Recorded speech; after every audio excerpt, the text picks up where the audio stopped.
편안들 하십니까?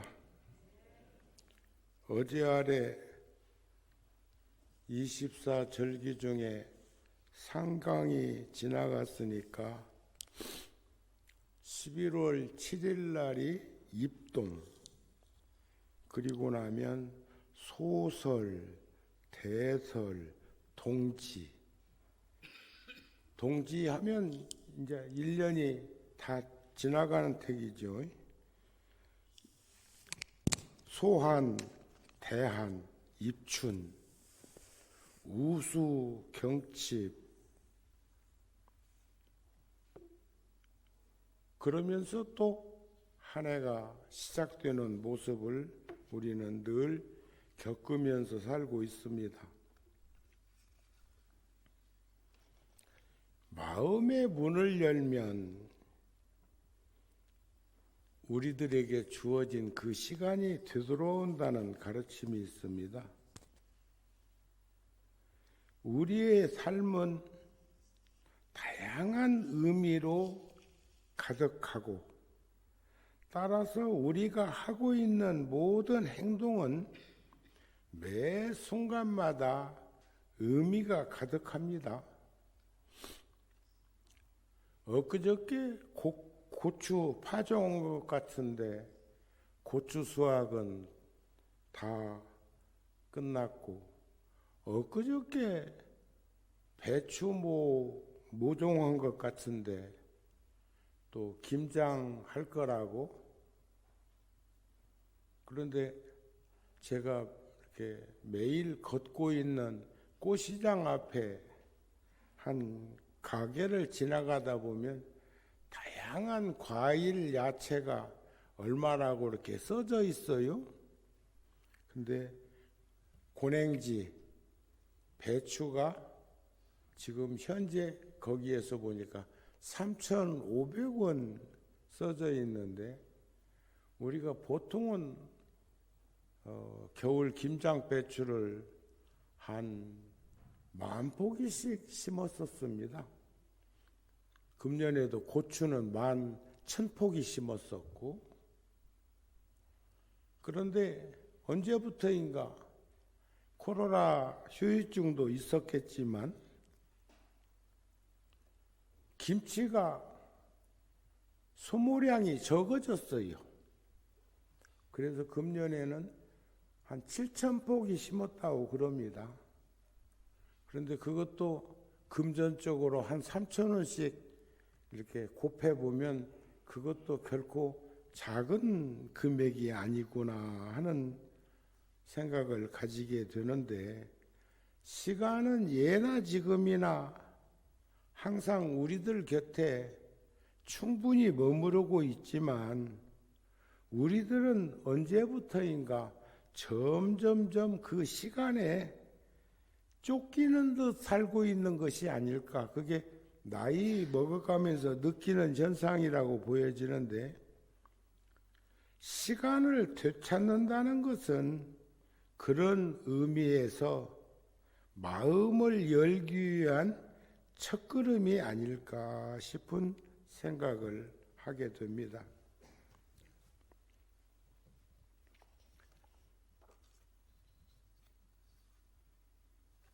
우리가 그런 의미에서 어쩌면 삶의 중요한 것이 무엇일까 생각해 보면, 그것은 생로병사 여과정인 우리네 인생 그 삶 전반에 시간처럼 정직하고 공평한 것이 또 있을까 하는 생각도 해보게 됩니다.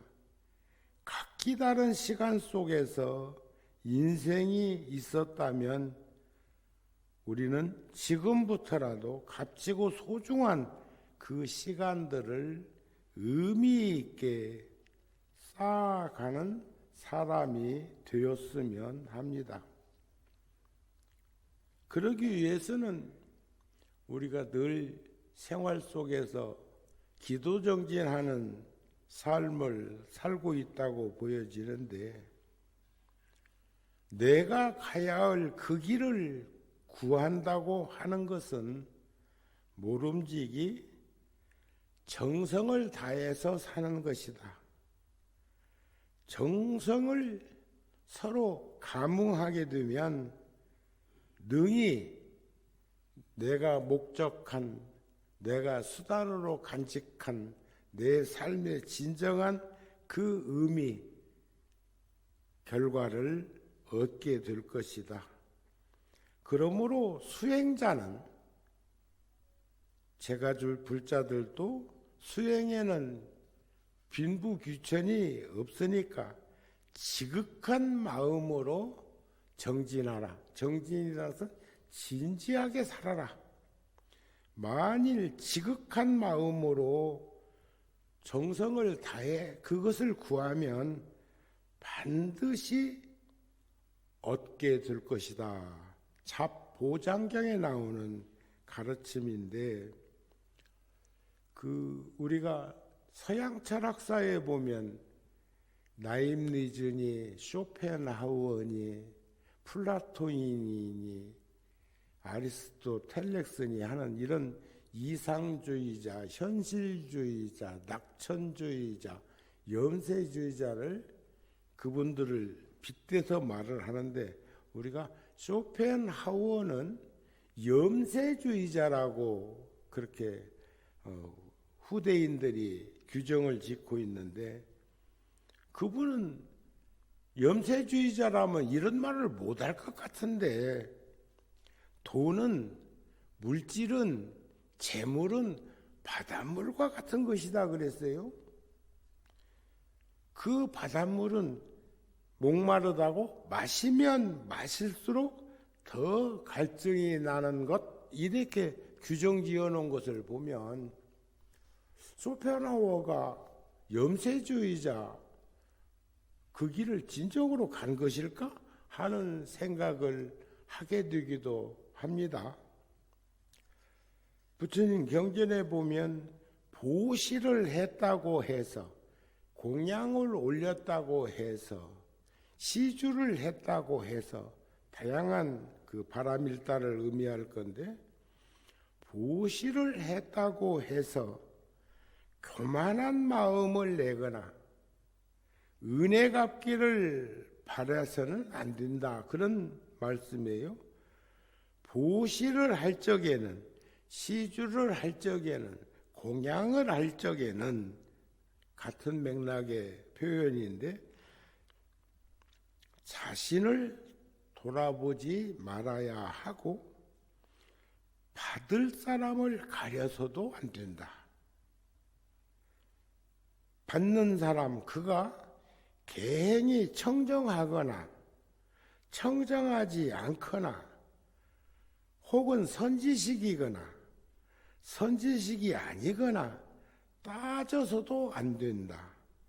만약 보시받을 사람의 계행이나 그 결과를 따진다면 끝내 보시하지 못하고 말 것이다. 보시하지 않으면 보시 바라밀타를 갖출 수가 없고, 보시 바라밀타를 갖추지 못하면 바른 깨달음을 이룰 수가 없다. 제가 세상을 사는데 그렇게 인색하지만은 않은데, 며칠 전에는 지금 대만에서 스님이 건강이 여의치 않아가지고 한 서너 달 전에 구룡사에 와서 여러 날 머물면서 한의원에 가서 치료를 받고, 갈 때는 약을 처방을 받아가지고 탄약을 지어서 갔는데, 그것을 먹고 그동안 느끼지 못했던 입맛, 또 늘 입안에 바싹 말라가지고 어려움을 겪었는데, 침샘에 침이 돌고 이런 것 등등등을 한국에 아는 지인하고 이렇게 상의하다가 이번에 다시 오셨어요. 그 약도 좀 지어서, 탕약도 지어서 가고 또 치료도 받고. 근데 나이가 70이 넘으면 스님들은 비구 스님이나 비구니 스님들이나 스님들은 내 기도할 적에 사백사병 영이소멸하라고 기도하니까 안 아플 것 같은데, 마찬가지로 스님들도 인간이기 때문에 늙고 병들고 죽는 그 과정은 어쩔 수 없이 만나야 되는 지점이 아닌가 싶어요. 그래서 공양 시간, 저녁 공양 시간 무렵에 내가 마당에 있다가 내려오면 같이 가서 이제 통역이랑 공양하려고 마당에 서 있는데, 1년이면 몇 차례씩 꼭 구룡사를 이렇게 다녀가는 객스님이 보니까 병색이 완연해가지고 와서 나한테 그 애처로운 눈빛으로 도움을 요청하는데, 내가 절에 있으면서 지갑도 갖고 다닐 일은 없잖아요. 그렇다고 해가지고 사무실에 근무자한테 덜커덕 뭐라고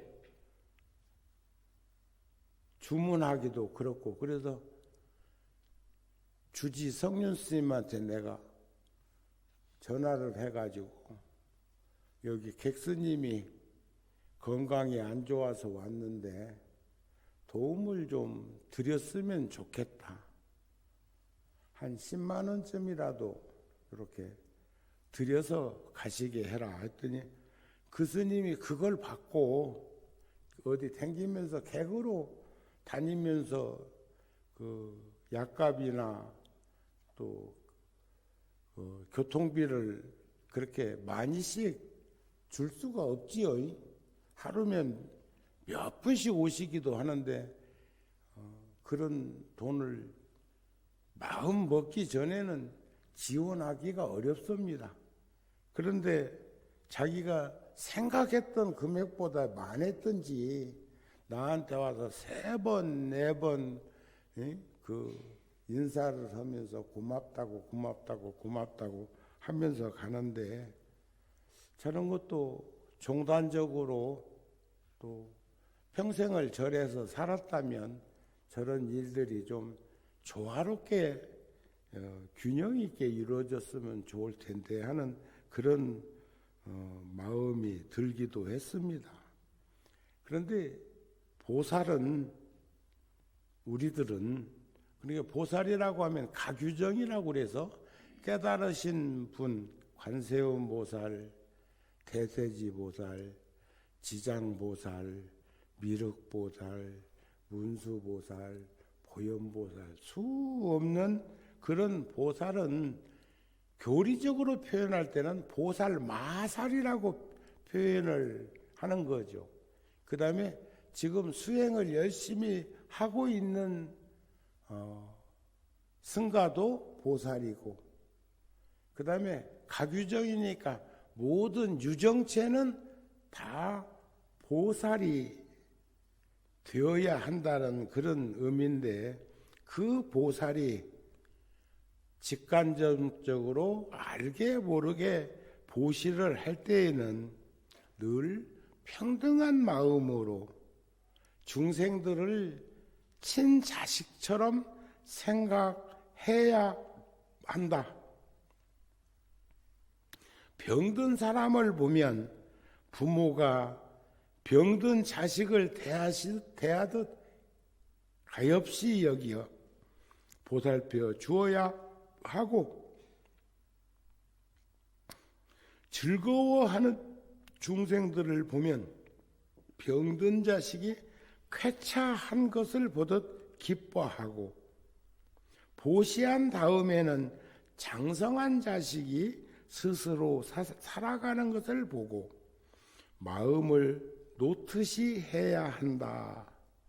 보살이 자비스러운 마음으로 음식을 보시할 때에도 다음과 같은 원을 세워야 한다 그랬어요. 제가 여러분들은 종교관이 어떤지는 제가 다 들여다볼 수는 없지만 제가 금년에 필리핀에서 활동하고 있는 선교사님에게 교도소에 한국식 도시락을 몇백 개씩 만들어 가지고, 물론 그쪽이 여기보다 경제 사정이 어렵기 때문에 돈은 훨씬 적게 들어요. 어저께 어떤 불자한테 고마워서 제가 다음에 우리 저 오장동 냉면을 한번 먹으러 가자. 지금 통역한다고 애쓰고 그랬더니 첫 마디가 너무 비싸서 못 가요 그래. 너무 비싸서 냉면 한 그릇에 15,000원을 해요. 네? 그러면 이건 두 가지입니다. 우리나라의 돈의 가치가 폭락했든지 아니면 너무 잘 따라서 물가가 상승했든지. 제가 60년대 통도사 가기 전에 아는 분을 만났더니 그때 60년대 후반인데 한 달에 내가 서울서 그 회사 다니면서 얼마나 받느냐 하니까 10,000원 조금 더 받는다고 하더라고요. 그때 택시비가 60원에 10원 할 때, 전차가 2원 50전 할 때, 버스비가 5원 10원 할 때 이 얘기라고 지금 느껴지는데, 그러면 불과 60년 전에 10,000원이 지금의 10,000원하고 가치를 논할 수는 없겠지만 그런 현상을 우리는 지금 목격하면서 사는데, 우리나라는 근로자들이 노조 지시에 의해서 자기 의견을 개진하고 소견을 드러내고 다중이 힘을 합해가지고 하는 일은 있어도 광화문이나 시청업 같은 데서 벌어지고 있는 일들은 소수의 옛날 80년대처럼 민주화나 이런 것을 위해 가지고 투쟁하는 그런 것이 아니고 자기 이익을 추구하고 자기 이익을 대변하는 그런 표현에 지나지 않을 뿐이요. 지금은 국가와 국민들을 위해 가지고 그런 것을 분출할 수 있는 중산층이 사라져 버렸어요. 그러니까 대단히 물질적으로 풍요한 현상에 노출되어 있으면서도 그것을 흡족하거나 만족하게 생각하지 못하는 현상들을 가지고 있는데, 정치하는 사람들 입장에서는요, 돈 많은 사람은 제재를 가하면 된다네요. 세금이라든지 이런 걸로. 가난한 사람은 이번에 얼마씩 주듯이 주면 된대요. 그런데 정치하기 가장 어려운 사람이 누구냐면 중산층이라고 그랬어. 욕구, 욕망, 욕심을 분출하고 자기 표현을 하기 시작한 사람들.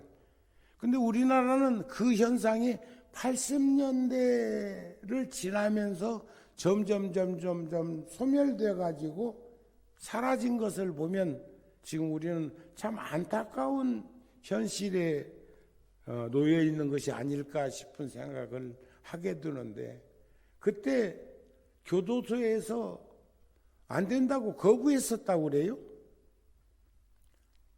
왜냐하면 그 사람들을 어떻게 감당할 수가 없기 때문에 도시락을 갖다가 전해주는 그런 것 자체. 그런데 사진을 찍지 않겠다. 모든 그런 것은 우리가 신변 안전은 스스로 지키겠다. 그런 등등으로 해가지고 400명을 처음에 했는데 그때 나타난 현상 3가지. 400명 모두가 미소를 지었다는 거. 도시락 하나씩 받으면서. 2번째는 공손했다는 것. 3번째는 깍듯이 인사를 하면서 감사했다는 거예요. 그래가지고 그 소문이 금방 필리핀 전역에 퍼져가지고 그 선교사님은 교도소마다 이제는 그거 해달라고 하는 주문이 쇄도하는데 그를 형편이 다 되지 못해가지고 이제 나한테 SOS를 해서 제가 그 당시에 1,000만 원을 보내드렸었어요. 그리고 세월이 몇 달 지나갔는데 이번에는 옛날에 한 10년 전쯤에 필리핀에 그 지진 나고 했을 적에는 16,000명인가 사람들이 희생됐었습니다. 매몰돼가지고. 근데 이번에는 뭐 그렇게 큰 지진은 아니었던 것 같은데 그래도 수십 동의 그 지역에 천막 텐트를 치고 이렇게 하는데 연이나 그분이 앞장서 가지고 어느 나라에서 구호 손길을 미치기 전에 테크로반에서 그쪽으로 이동해 가지고 그 일을 하고 있다고 하면서 그런 말을 하는 것 자체가 지금 무거운 수레를 끌고 지금 내가 가고 있으니까 니도 좀 밀어라 그런 말 아니겠어요? 또 내리막길을 걷는다면 뒤에서 좀 당겨달라는 그런 뜻도 될 것이고.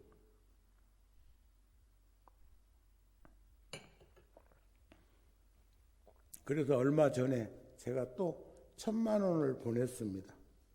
홍범문화재단에서 우리도 얼마나 힘든데 지금 뭐하고 있냐 그런 것 같네. 그런데 지금 제가 보시 공양에 대한 얘기를 하다가 불현듯 그 생각이 나서 하는 연유는 지금 사실 종교가 너무나 배타적이고 종교는 제가 늘 말씀드리는 게 종교의 근본은 친절함에 있다고 생각합니다. 친절함. 그러니까 개인적으로는 정직하고 성실하게 사는 것이고 그 다음에 대중을 대하는 것은 친절함. 조건 부리지 말고 지금 여기 화엄경에서 나오는 것처럼 그랬는데 이번에도 깜짝 놀래더라고요. 지금 다 어렵고 힘든데 그렇게 근데 그 연유는 저는 종교가 해야 할 일을 어떤 종교가 하든지 간에 함께 동사섭할 수 있는 그 마음이 종교의 근본이라고 생각을 하기 때문이기도 하고 필리핀이 한때는 우리보다 훨씬 더 잘 살아가지고 박정희 대통령께서 필리핀에 도움을 청하려고 갔을 때 대통령이 만나주지도 않았잖니? 그 당시에 그 이멜다 남편인데 근데 그 아들이 지금 또 대통령 앞뒤다. 그 앞에 대통령은 마약과의 전쟁해가지고 엄청난 피바람을 일으켰던 이는 이제 내려왔고 그러는데 우리가 그러한 일들을 해야 되는 것이 당연한 규결이지만 저는 군종 교구장 소임 보면서 수십 개 국가가 6.25 전란 이후에 우리나라를 도왔지만 특히 전쟁 때 16개국에서 참전해가지고 이 한반도만이라도 지켜줄 수 있었던 대단히 많은 희생자를 일으켰던 그런 일에 동남아시아에서는 유일하게 필리핀하고 태국이 6.25 전쟁에 참전했고, 저 아프리카 쪽에서는 에티오피아가 그런 일에 참여해가지고 6,000명이라고 하는 군인들이 여기 와가지고 자기들 군인 그 봉급을 쪼개서 뭐 고아원이라든지 보육원 또 그런 걸 해가지고 지금도 그 보육원이 있는데, 지금은 전쟁과 재난으로 엄청난 어려움을 겪고 있는 에티오피아 같은 데도 우리가 도와야 되는 그런 일이 지금 생기고 있다고 보여져서 저 관세음보살님 앞에 지금 모이고 있는 그 불전함은 이번에는 에티오피아 쪽에 제가 마음을 내려고 하고 있습니다. 내가 지금 보시하는 것은 모든 중생들과 함께하는 것이니 이 인연으로 그 중생들이 모두 다 큰 지혜의 음식을, 그러니까 물질적인 음식만을 말하는 게 아니라 그런 것이 계기가 돼서 선근과 지혜가 증장되는 보리심을 가지게 하여지이다. 중생들이 법으로 맛있는 음식을 삼고 애욕의 음식을 찾지 말라. 모든 중생들이 지혜를 완성해서 걸림없는 착한 일, 선업을 성취하게 하여지이다. 모든 중생들이 공한 본질, 본성, 그 이치를 깨달아서 허공과 같이 걸림이 없는 몸을 얻어지이다. 어느 스님 법문 중에 그런 말을 하시더라고요. 우리 마음이 얼마나 크냐. 5대양 6대주만 하다면 저 허공은, 지금 우리가 생각하고 있는 저 우주체 허공은 그 5대양 6대주에서 일어난 그 물방울 하나 튕김과 같다고 표현할 정도로 심심심이 난가심이요 관시의 변법계하고 창야의 불응침이라는 말을 그렇게 표현했어요. 마음이라는 마음은 가히 얻기 어렵도다. 그러나 그 마음을 넓게 쓰면 우주가 그 마음 속에 들어도 어디에 있는지 모를 만큼 광대 무변한 것이 마음이요 창야의 불용침이라, 그 마음에다가 뭘 하나 세우려고 보니 바늘 끝도 하나 용납되지 않는구나. 그게 마음이에요. 그러니까 크기로 말하면 우주가 담겨도 어디 담겼는지 모를 만큼 크고, 그 마음을 옹색하게 표현하기로 하면 바늘 끝, 세 바늘 끝 하나 세울 수 없는 것도 마음이라는 것을 볼 수 있었으면 좋겠다. 그런 말이에요. 그러나 능엄경에 보면 우리가 칠보 중에서도 금, 은, 유리, 자거, 산호, 호박, 진주, 칠보 중에서도 중생들이 제일 좋아하는 게 금이래요. 금. 그래서 금은 본질이요. 본질. 모양은 현상이에요. 그래서 색즉시공 공즉시색. 색이라고 하는 현상과 공이라고 하는 본질은 둘이 아니라고 안 합니까? 색이 즉 공과 다르지 않고 공이 즉 색과 다르지 않는다고 그러는데, 이 세상에서 희망을 가지기 위해서는 희망적인 삶을 살기 위해서는 요즘 제가 참 단편적인 것 가지고 평가하기는 그렇지만 완룸에 살면서 외제차 타고 다니는 사람이 있어서 내가 그 자동차에 대해서 잘 아는 이한테 내가 물었더니 아이고 조그마한 벤츠나 BMW는 우리나라 차보다 더 저렴합니다. 또 이렇게 얘기해 버리대. 중형차 말고 소형차는 그렇게 지금 세상이 한 덩어리가 되어서 살고 있는 거죠. 그런데 완룸에 살면서 영자 달린 차, 요즘 영자 달린 차는 없지만 외제차를 타고 다니는 사람한테 꼭 묻고 싶은 말이 있어. 왜 그러냐? 그런데 옛날 같으면 우리 선조들이나 우리 부모님이나 우리들 세대는 희망을 가지고 근검전략하게 살면서 검소하게 살면서 뭐 두고 모으면 그때 이번에 어떤 차관이 지는 70억짜리 살면서 개똥 같은 소리 했을 때다. 그거 못 버티겠던디. 언론에서 가만히 안 놔두는 거 보니까 참 그런 말을 그렇게 스스럼 없이 쉽게 한다는 거. 여러분 1억이라는 돈이요, 100만 원이라고 하는 돈이요, 큰 돈입니다. 제가 통도사 가기 전에 서울에서 아는 사람한테 내가 물어본 말이 있어. 이 집 얼마나 가요? 100만 원이면 산다 소리 들은 적 있어. 100만 원. 이게 지금 생각하니까 국민주택이야, 국민주택.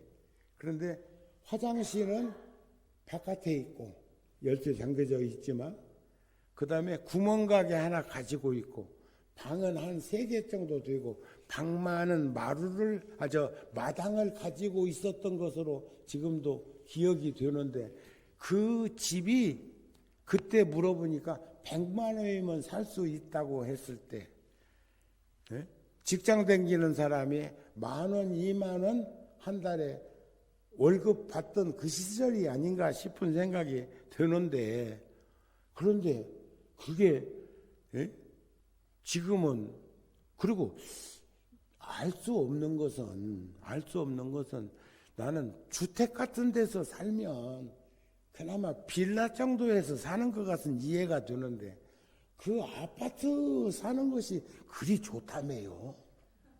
응? 왜 좋은가는 잘 모르겠어요. 응?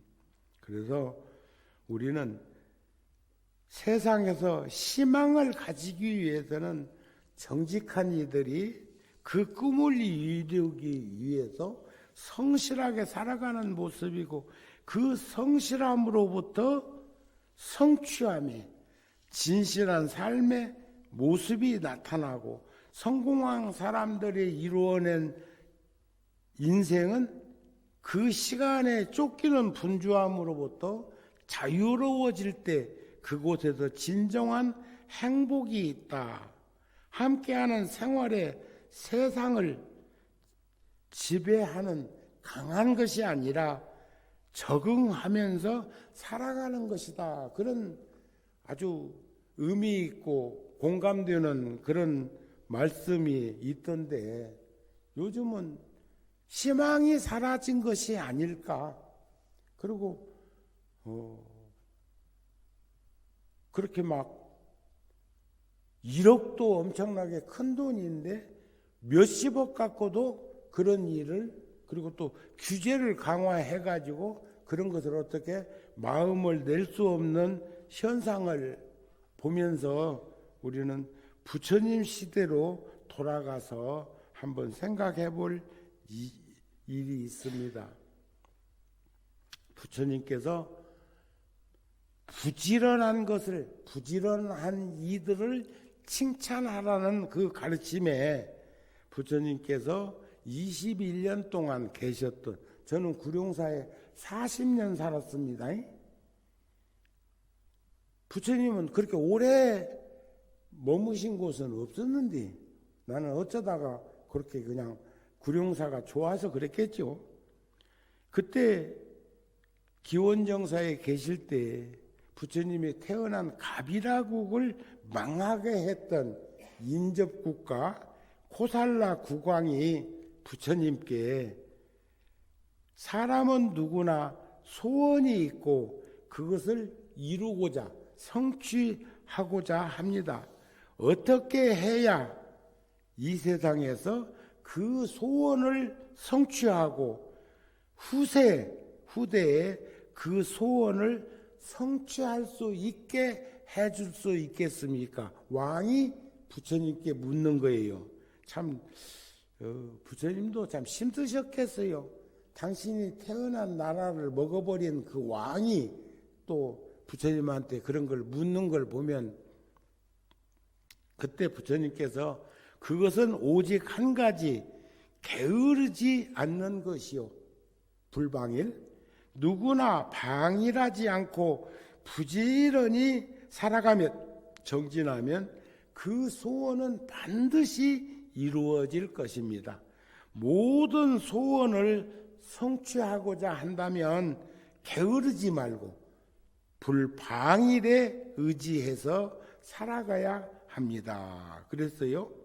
그러면서 대왕이 게으르지 않으면 대왕만 좋은 것이 아니고 왕만 좋은 것이 아니고 그 궁에 있는 사람들, 그 대신들, 또 그 국민들, 사람들도 그 왕이 그래서 화엄경에 보면 세조무용품 세상의 주인이 불자가 되어서 살아가면 모든 이들에게 그렇게 평등한 그러한 삶을 살 수 있는 길을 모색해 준다고 했듯이 게으르지 아니하면 스스로도 지킬 수 있을 것이고 재물도 스스로 늘어날 것이고 풍족해질 것이다 그랬어요. 그래서 부지런한 이들을 칭찬하라. 부지런한 사람 맥주 없이. 근데 참 보면 우리나라 사람들 부지런해요. 우리나라처럼 자동차 그렇게 많이 움직이는 나라가 24시간 그렇게 계속 자동차가 움직이는 나라는 대한민국 뿐일 거예요. 그리고도 희망을 찾고 잃어가는 현상은 참 정치하는 이들이나 지도자들이나 우리 국민 각자 모두가 참 생각을 다시 한번 전환해서 궤도 수정할 수 있었으면 좋겠습니다 하는 말씀으로 오늘 법문을 마치고자 합니다. 성불하세요.